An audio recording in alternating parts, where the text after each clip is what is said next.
Hey y'all, how you doing? How you people now? Y'all want to can some green beans with me? We found them on clearance. Let's do it. Wash them, put some vinegar in there, soak them for a little bit, and let's remove some stems and any bruised ones that might mess up the batch, okay? Something like that. He's not gonna make the cut. So once we're through picking them, cleaning off the little stems and that, we'll get our jars ready. These are gonna be quart jars, and we're gonna wash them, sanitize them, and then we'll pack them. We'll also check to make sure that there's no cracks in the rim, the glass, any of that stuff too. Inspect them before we start our process, okay?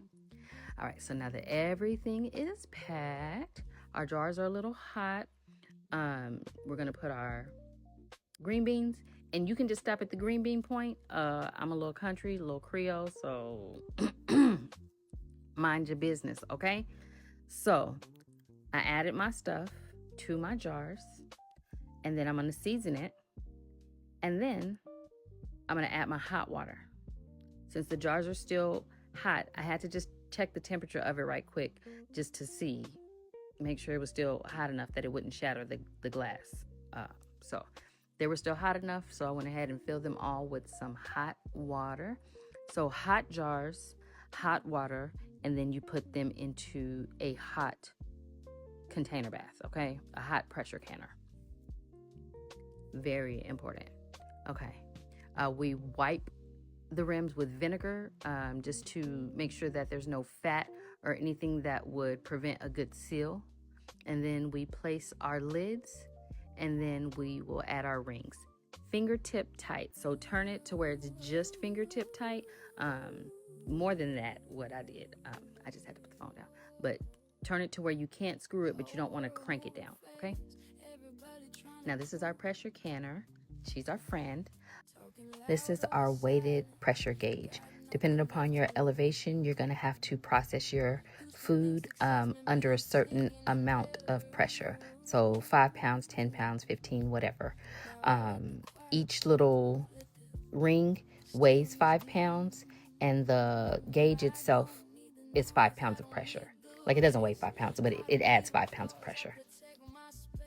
So it's very important to know your elevation and how many pounds of pressure you need to be processing under.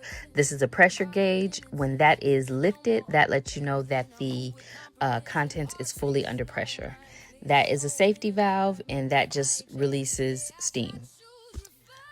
And this tells you where to line up your pressure canner top so that you can lock it in place securely. So it always starts right there.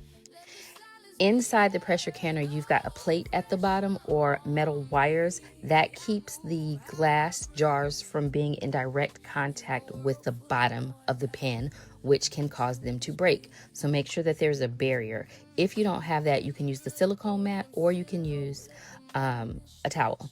Now we're going to add water, and we're going to add some vinegar because in Texas we have hard water, and so that helps the mineralization. Oop! Uh-oh. Don't tell nobody. Drop the top in there. Yikes. The next thing that we're going to do is bring this water to temperature. We want to make sure that the water is hot before we put our hot jars in there. So bring that to temperature. That does have some steam coming off of it, which is great. It doesn't have to be like a rolling boil right now. So we'll place our green beans in there. We were able to fit like 6 or 7 quarts, I think. All right. Now, once this starts to steam, it has to steam for 10 minutes. So set your timer for 10 minutes and let that steam. This should come up to pressure. That is good to go. After 10 minutes, we're going to place our weight, and then we're going to wait for that to start moving. It needs to be dancing. You see, once it starts twerking, now we can start our timer, and we're going to process these for 25 minutes. And I'm going to also then turn the heat down because I want to make sure that it maintains that pressure, but it doesn't have to be full blast the whole time. So for mine, about half of that heat always works.